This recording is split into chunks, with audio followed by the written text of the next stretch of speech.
Okay, hi. We're Abby and Isabel, and we're just talking about holiday-related books today.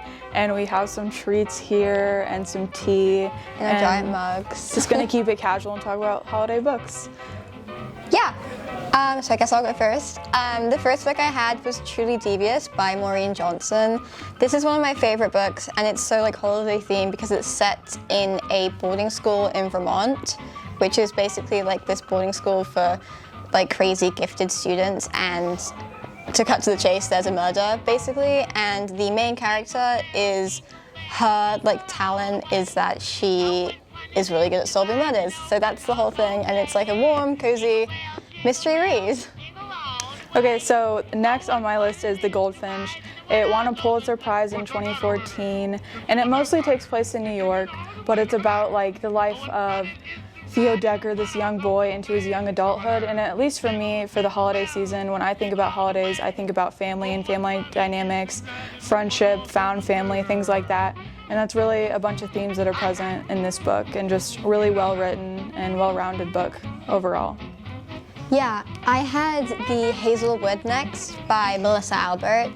This is a really fun, very Christmassy book because it takes like old fairy tales and kind of like twists them into this kind of like creepy forest vibes kind of thing. And it's just like a really fun read. Like it makes me think of like sitting by the fireplace and reading old fairy tales, but with a creepy twist. The next one I have is Harry Potter and the Prisoner of Azkaban, and it's just like a classic book, but I felt like with Prisoner of Azkaban, out of like the entire books in the series, I felt like it was really like holiday themed, and they go to like Hogsmeade, and it's just like holiday cozy feeling while dealing with like this big issue in the books of like the Prisoner of Azkaban and what we find out later. But I feel like Harry Potter series in general, J.K. Rowling does a really good job of portraying holidays into her books and Christmas time in general. The next book I have is Carry On by Rainbow Rowell, and this is not at all Christmassy. However, it is definitely something that I will be reading and rereading again this Christmas, because it's about, it's basically like, it's pretending to be Harry Potter, but Harry and Draco get together. Yeah, it's kind of dumb, but it's really fun, and there's like 3 books in the series, and I don't know, it's like fun to read in the night. It's really good. I recommend. Yeah. The Nightingale, okay, this is like a historical fiction, more dense, like more serious book. If you're going for that for this holiday season, you don't want something like super lighthearted, but this is more dense.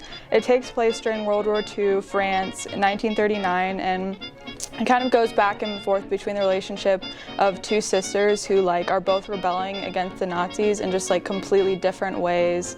So it's just kind of a really serious book, but it's super good, and I feel like element of like season and historical fiction could just be really interesting during the holiday season. Yeah. My last book is one of my favorite books of all time. It is The Graces by Laura Eve. It's okay, it's kind of like bad but good again. It's like Twilight but more emo but less bad. It's just about like a family of witches, and it's just like set in a small town, and it's just fun. This is kind of more Halloween-y, but Halloween's good all year round, I think.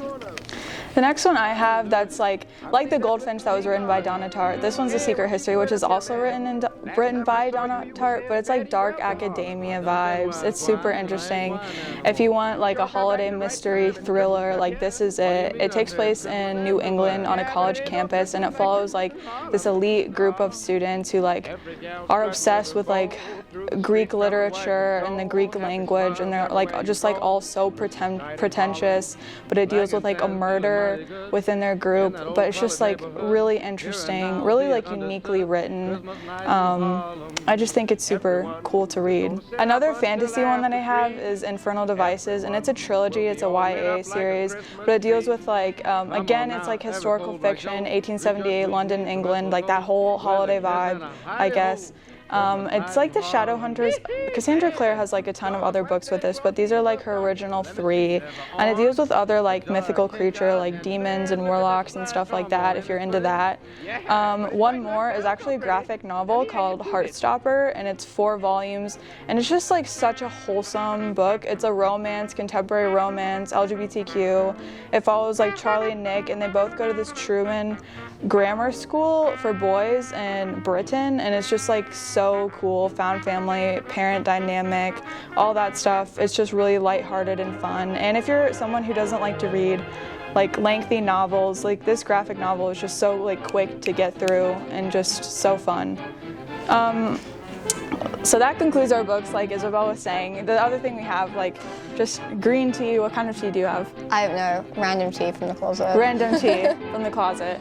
And then I brought peanut butter fudge. And then I can actually put the recipe ingredients on the Vinegar Voice website so you guys can try it. It's really good. Yeah, I brought cookies made specially by the fine people at Randall's. Yes. Happy reading! When it's Christmas night in Harlem,